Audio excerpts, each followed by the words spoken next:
Welcome to the OK Let's Learn podcast. This is two podcasts in one.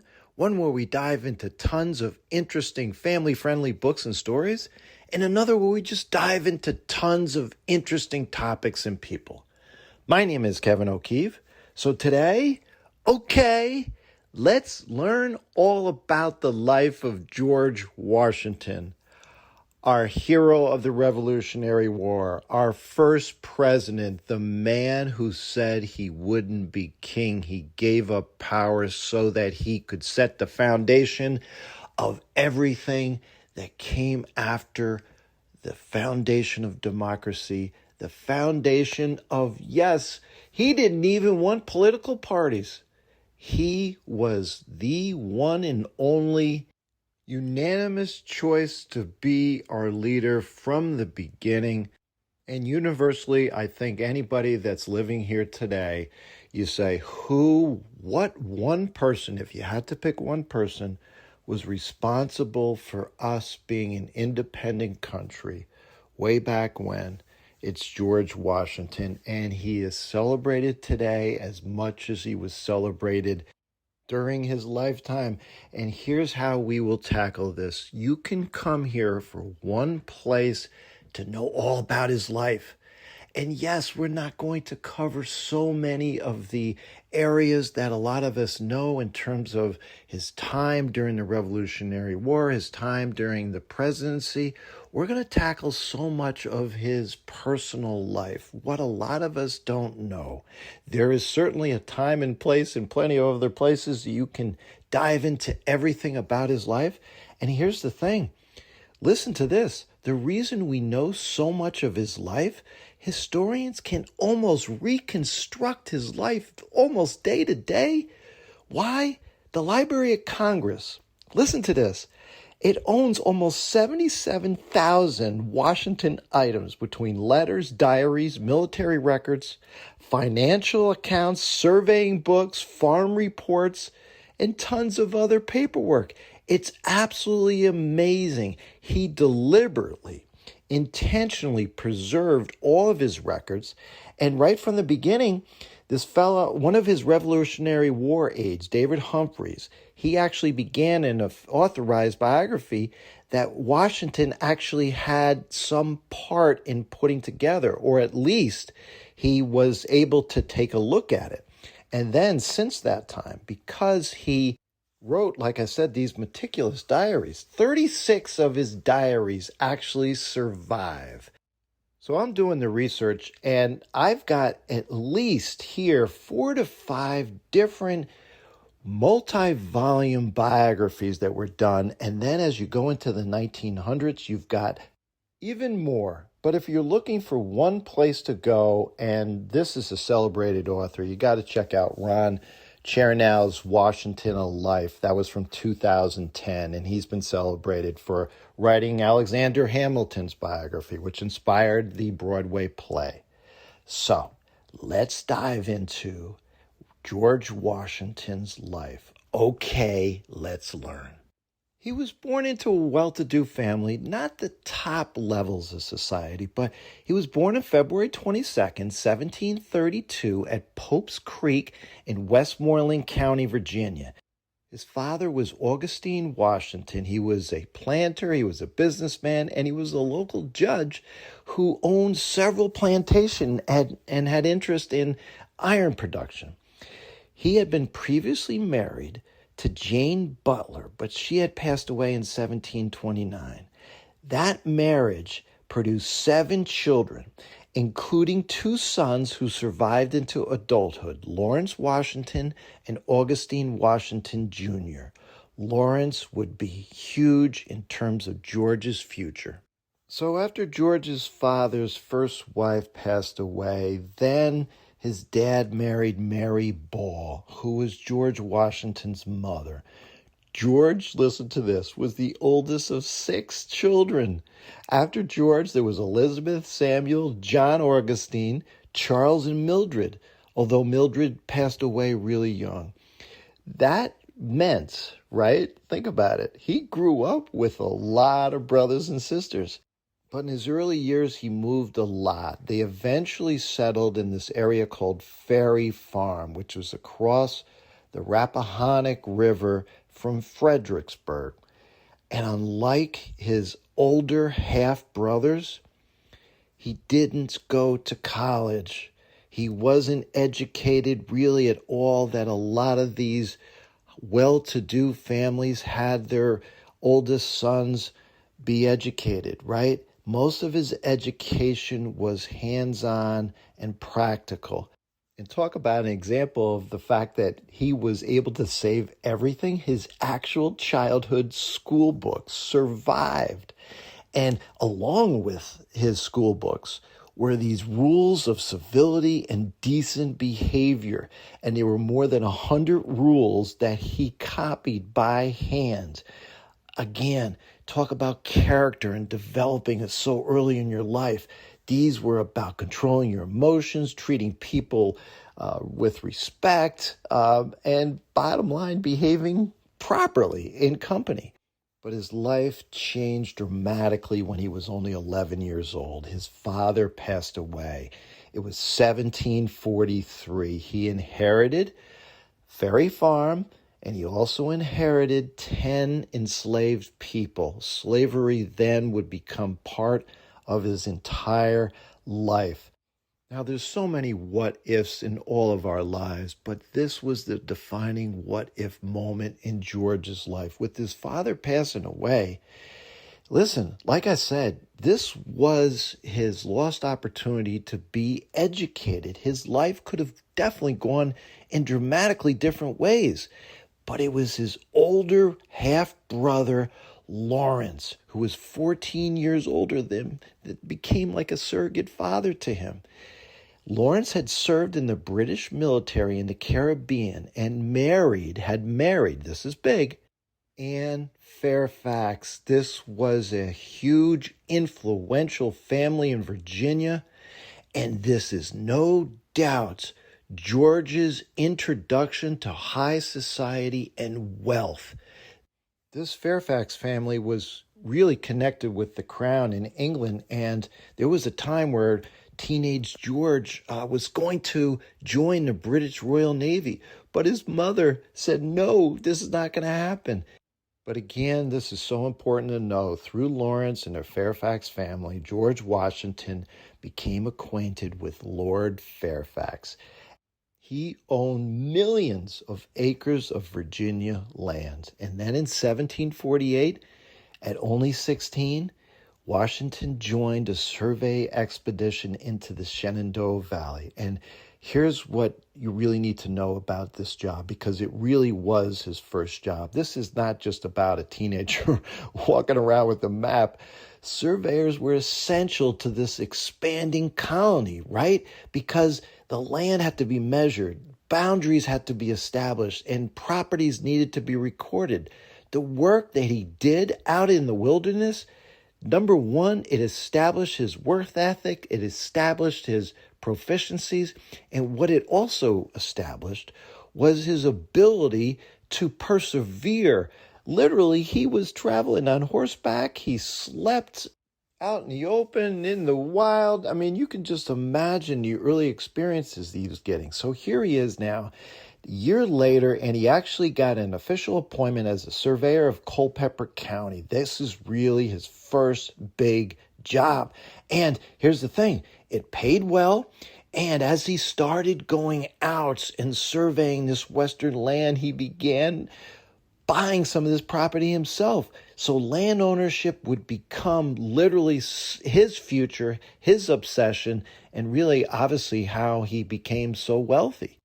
But all this didn't happen on his own. Tragedy struck again. In 1751, Lawrence, his older brother, became seriously ill with tuberculosis. Thinking that the weather down in the Caribbean would be better for his health, he moved down to Barbados with George. It was the only time George Washington was outside of what we now know as the continental United States. And believe it or not, when he was down in Barbados, George contracted smallpox, but he survived. No doubt because he was so young, maybe just again luck, because so many people died of smallpox during this time period, especially during the Revolutionary War. And again, another what if. You could argue that because he had smallpox, he had this lifelong immunity when so many of the other soldiers around him were passing away. And later, in Morristown, during the encampment of the winter of 1777, during the Revolutionary War, he made the groundbreaking and really risky decision to order the mass inoculation of the Continental Army against smallpox. Because of his experience with it, he realized, and multiple times, our cause against the Redcoats could have stopped in its tracks. So here he is, back in Barbados, trying to survive. He recovered, but his brother didn't. His brother Lawrence passed away in 1752. He was only 34 years old. Now listen to this. Lawrence had been living on an estate that was overlooking the Potomac River. It was Mount Vernon. It was named after the British Admiral Edward Vernon, under who Lawrence had served. Washington didn't immediately inherit Mount Vernon. Lawrence's widow eventually controlled the property, and George began leasing it from her in 1754. Only after her death in 1761 did George Washington become the legal owner of Mount Vernon. Again, tragedy, hardships early in George Washington's life actually opened doors. These no doubt helped his future, but he didn't rest on his laurels. Right now, his life had changed again. He became a soldier. In 1753, Virginia's lieutenant governor, Robert Dinwiddie, he selected George, who at this point was only 21 years old, for this dangerous mission into Ohio country. Listen to this, because this is where he became famous. Britain and France were competing for control of this Northwest territory, west of the Appalachian Mountains. French forces were building forts in territory owned by Virginia. So Washington was told, basically, travel hundreds of miles into the wilderness, find this French commander, and deliver a message telling the French to leave. The French refused. When George returned to Williamsburg, Virginia, his journal that he wrote up that described this whole expedition was published. All of a sudden, this nobody, this young man, became famous. So here he is now, a year later. He's 22 years old, and Virginia sent him back to the Ohio country with about 160 soldiers. The colonies claimed this land, but of course the French claimed it too. And here became a showdown. He learned that a small group of French soldiers were camped nearby, so he joined up with this Native American leader called Half King. And he surrounded the French camp on the morning of May 28th. Everything that came next has been disputed to this day. What we do know is there's a short fight broke out. It only lasted 15 minutes. 10 Frenchmen were killed. Washington only lost one man, but the huge consequence of what happened was the French commander, his name was Joseph Coulon de Jumonville. He was killed. The French claimed Jumonville was not there to attack Washington. They said he was carrying a message to the British and should have been treated like a messenger. Of course, the British side, they saw things differently. What we do know was that Jumonville was wounded up front, but Half King apparently killed him with a tomahawk. The small fight became a huge, big deal, and George Washington is smack in the middle of it. The French wanted revenge, and Washington knew that they were coming after him. So he pulled his men back, and they built this small wooden fort in this large open field. They called it Fort Necessity. But talk about a place to put a fort. That was a total debacle. It was completely surrounded. It was a huge tactical mistake. So on July 3rd, 1754, the French arrived with a much bigger force. It poured that day. Washington and his men were wet, exhausted, and obviously surrounded. By that night, Washington knew he couldn't win. Listen to this. The French offered him terms of surrender, and Washington agreed. But there was a problem. The surrender papers were written in French, and Washington couldn't read French. The translated version Washington was given wasn't very good. Or at least this is the story, right? This is what happened. He signed it. But in the document, the language was very clear. Washington's men had been responsible for the assassination of Jumonville. Washington insisted later they had no idea that he had actually admitted to this assassination. But the bottom line, this is what happened. The next morning, he left, and yes, they were allowed to leave. So Washington's first military experience ended with surrendering a fort, but his military career wasn't over. In 1755, the British sent General Edward Braddock to America with professional British soldiers. His mission was to march west and capture the fort, right where Pittsburgh stands today. It was Fort Duquesne. Washington joined Braddock as a volunteer aide on July 9th, 1755. As they were moving through the woods near Fort Duquesne, they suddenly ran into French and Native American forces. The army fell apart. Braddock was shot and he was killed. Officers are moving all over the place. They're going down. Washington rode back and forth, carrying orders and trying to organize soldiers. The shots were going left and right. 2 horses were shot out underneath him. 4 bullets went through his coat. Washington wasn't hit, but still the British lost.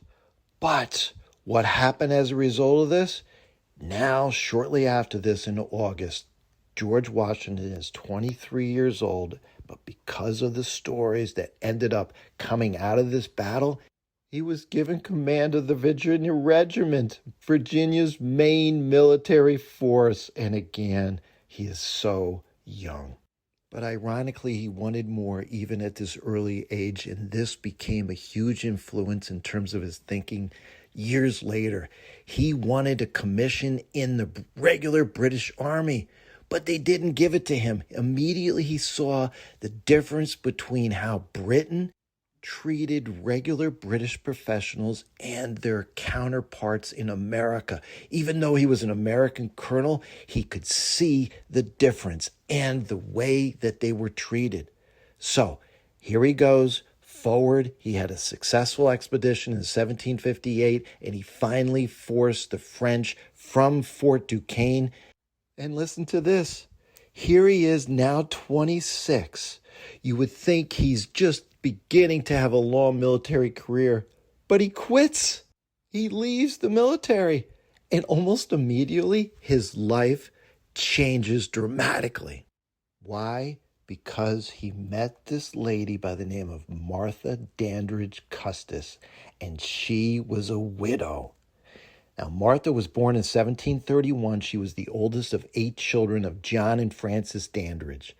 At 18, she married Daniel Park Custis, and he was a wealthy planter, and he was 20 years older than she was. They had 4 children.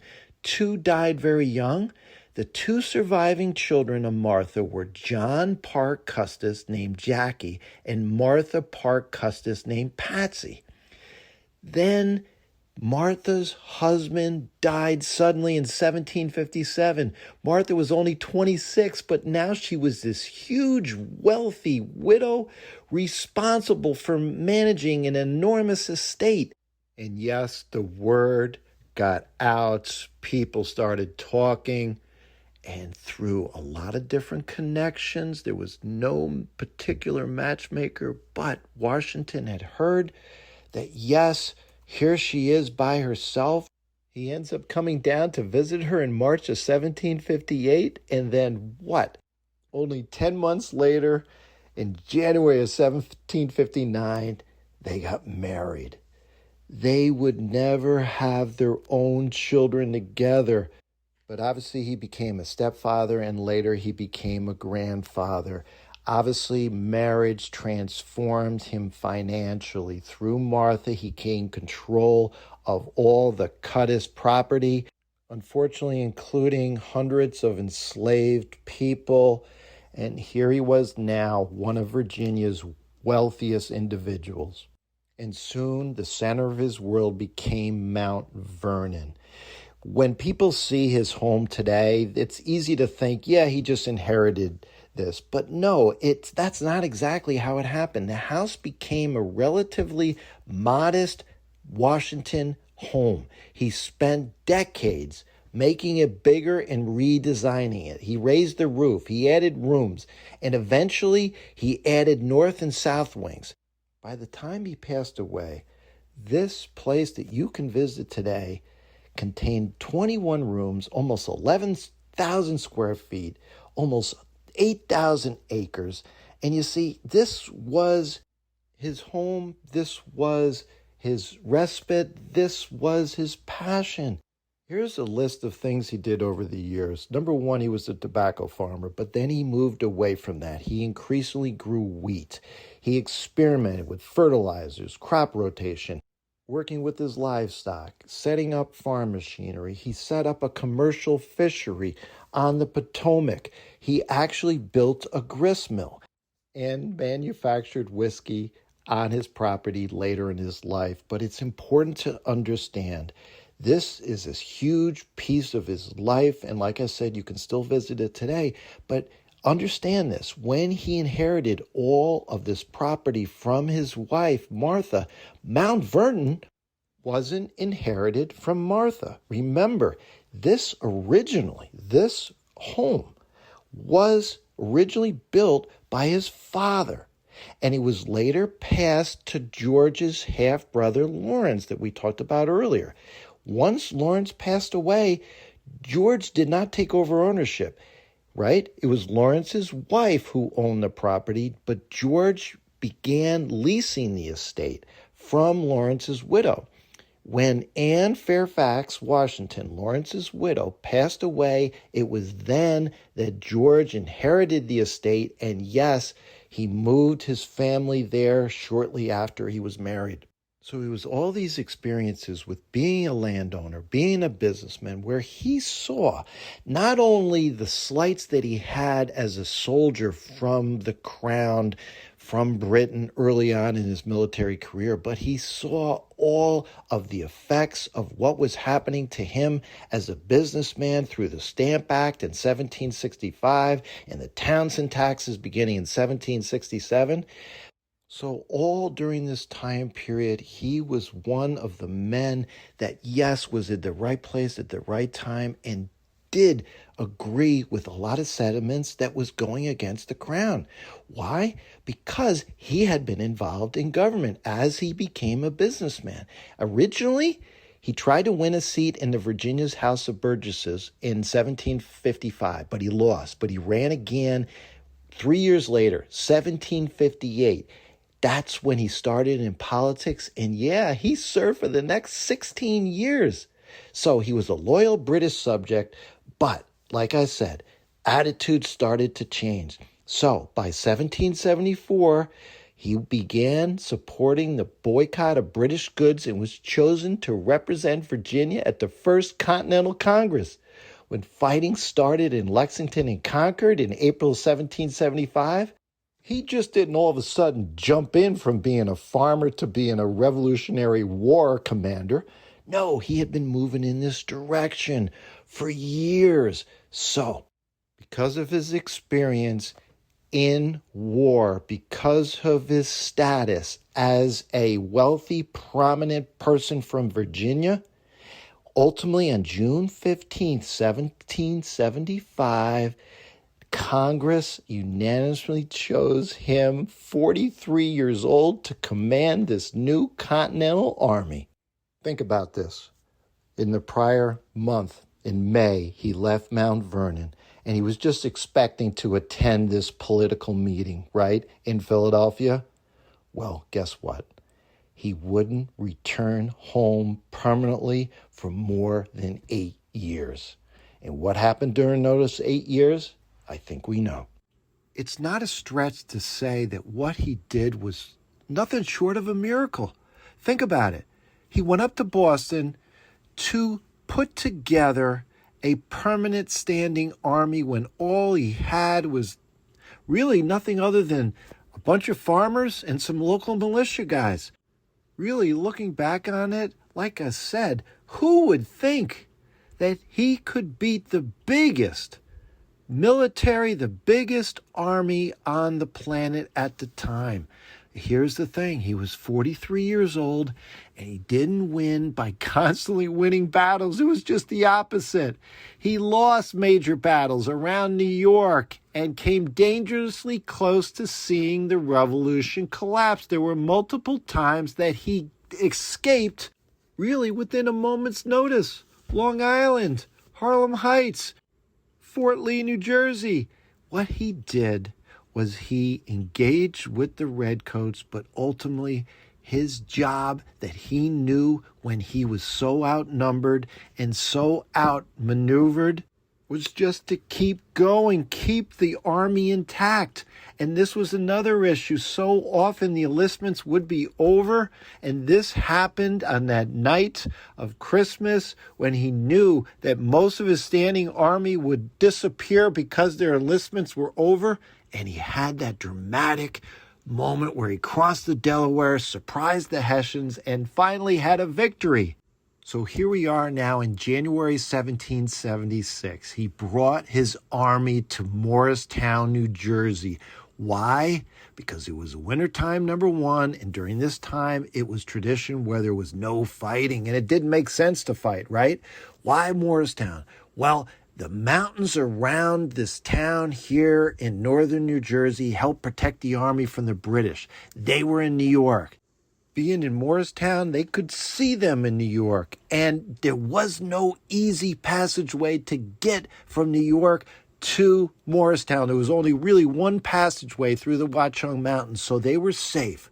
And no doubt they were far enough away where they could see them if the Redcoats decided to move on them. So now the war moves on, and so many battles were back and forth. We would win, the Redcoats would win, and now Washington finds himself back in Morristown.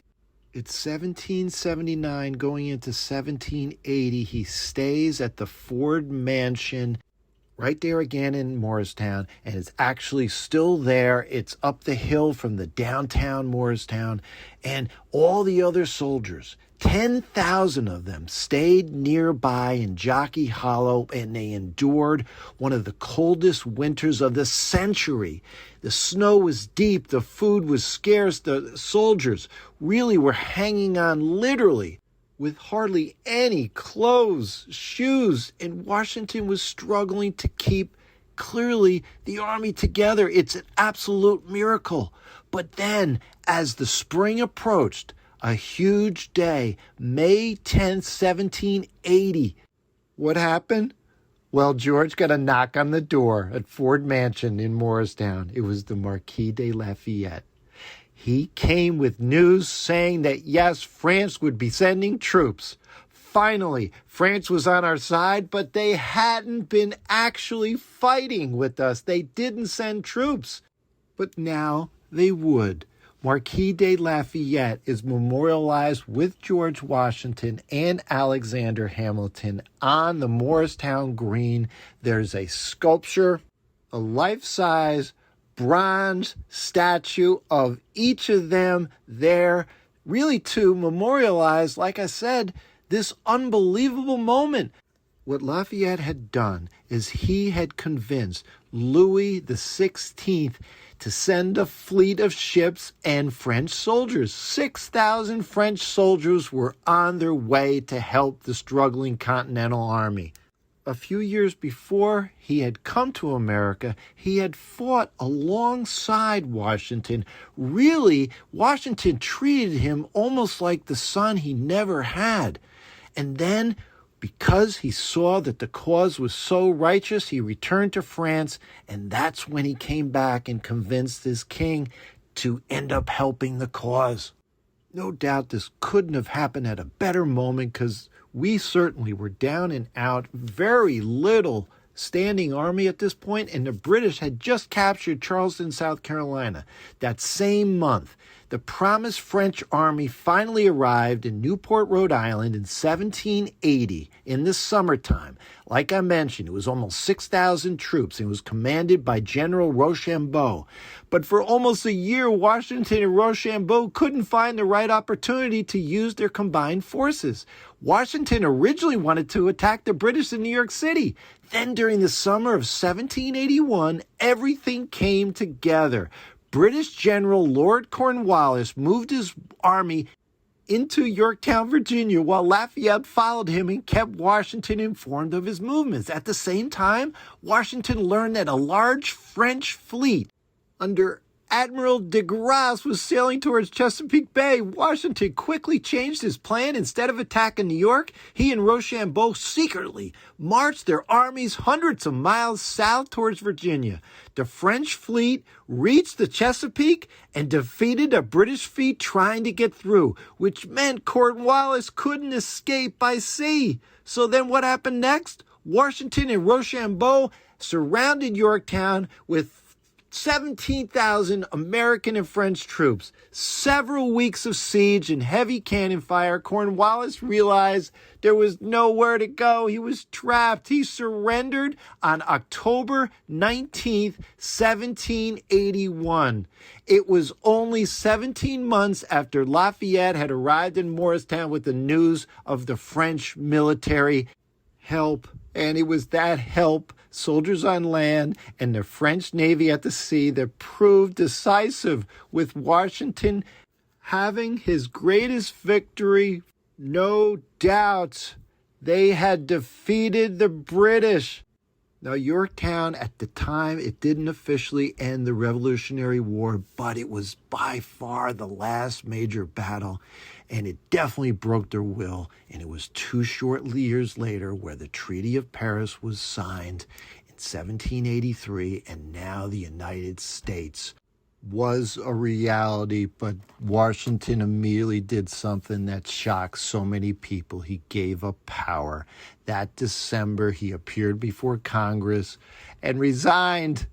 He went home to Mount Vernon, finally. But his retirement didn't last.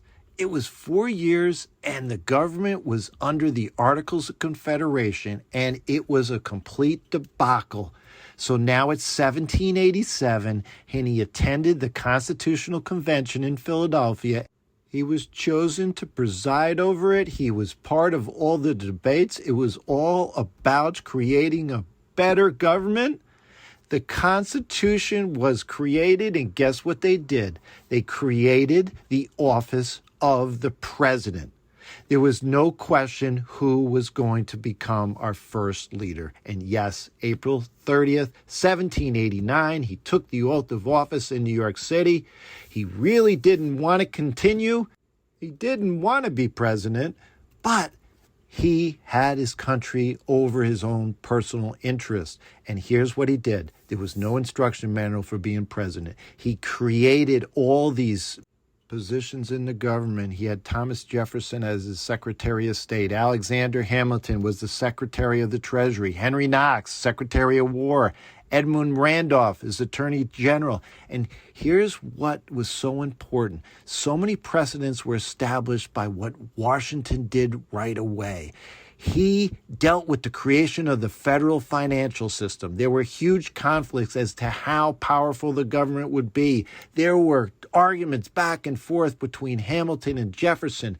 There was Native Americans issues. There was this whiskey rebellion. And there was this enormous question of whether the United States should become involved in wars that were raging in Europe at the time. He generally favored keeping the young country out of all the issues that were going on in Europe. More importantly, And his legacy, without a doubt, was what he did, voluntarily leaving office after 2 terms. There was nothing in the Constitution that said that. He could have remained president and again become king, really, if he wanted to. Instead, he went home to Mount Vernon in 1797. His final retirement only lasted really less than 3 years. That was it. It was December 12th, 1799. He spent hours riding around Mount Vernon, inspecting his farms. The weather was horrible. It was raining. It was sleeting. It was snowing. He came home in wet clothing. The next day, his throat was a little sore. During the night, his condition worsened. Doctors were summoned, like physicians commonly did at the time. Listen to this. They repeatedly bled Washington. They removed a substantial amount of blood while his illness continued to worsen. There's no doubt that this was a mistake, but they didn't know it at the time. Most historians and physicians generally believed that he suffered from a severe infection of the throat and airway. It was December 14th, 1799, that George Washington passed away at Mount Vernon. He was 67 years old, and he is buried there.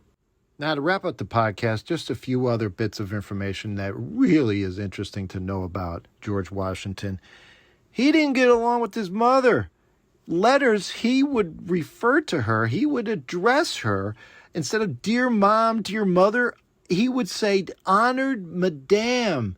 It was just this difficult relationship. Mary Ball Washington, his mom, was strong-willed and could be demanding. This was a fact. Even after George became famous, she sometimes complained that he wasn't doing enough for her financially. The relationship appeared to be respectful, but not warm. His mother lived to see him being president, but only barely. Washington visited her in Fredericksburg in March of 1789, shortly before leaving for New York to become president. She passed away that August when she was 80 years old. His relationship with his wife, Martha, was solid. She often came to see him throughout the Revolutionary War, traveling north, and it wasn't easy. She actually made sure that she did see him while he was camped at Morristown. And she only lived another 2.5 years after he passed away, and she is buried right beside him in Mount Vernon. His teeth. You've always heard this. All of his paintings, you don't see his teeth. In terms of him smiling, his teeth were not made of wood. That's one of the biggest myths. His dentures were made from combinations of materials that included human teeth, animal teeth, ivory, and metal. By the time he was president, he had only one tooth left. This famous story that he chopped down a cherry tree when he was a young boy and confessed that I cannot tell a lie, completely made up. For generations, for years, school children would told this story.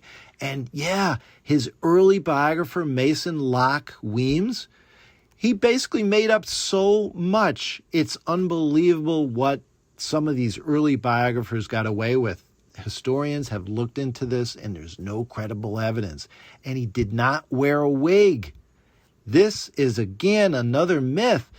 All those familiar portraits that we can see with his white hair was actually his own hair. He wore it long, he tied it back, and he powdered it white. He went through this meticulous process almost daily to make it look really good. It was about being fashionable with upper-class men at the time. And he was tall, especially during this time, 6 feet 2 inches tall. And he was a great horseman. He loved dancing. And he loved dogs. He had a whole bunch of hunting dogs. And listen to these names: Sweet Lips, Tipsy, Tippler, Drunkard, and Vulcan. Are you kidding me? He never attended college. He never lived in the White House. He was the only president who never lived there. Obviously, during his time when he was the president, the Capitol was first in New York, and then it was in Philadelphia. John Adams became the first president to actually live in the White House in 1800. He didn't like shaking hands. He bowed to guests rather than doing that. He believed the president needed to be approachable without making the office seem too casual. Interesting. He turned down a salary as the commander of the Continental Army. All he asked were that his expenses would be reimbursed. And how about his last words? When he realized that he was dying on that day, December 14th, he gave instructions concerning his burial and reportedly asked that he not be placed in the family vault until at least 3 days after his death. After being assured that his wishes were understood, his final recorded words were, "'Tis well." And you know what? 'Tis well that this has been my longest podcast episode. And you know what? This man deserves it. I hope you've enjoyed this journey learning all about the life of George Washington. Reach out to me at kevmok21@gmail.com. We are on Patreon now, where you can support the podcast and be a producer of the show, where I will name you in each episode. We are on Substack, YouTube, Facebook, X, almost every podcast platform out there. Just search for OK Let's Learn, and always appreciate the ratings and reviews. And if you've been with me this long in the episode, one more final item. I made a mistake earlier when I said Washington arrived in Morristown in January of 1776. Nope, January of 1777. That's when he arrived. So, until next time, have fun and keep learning.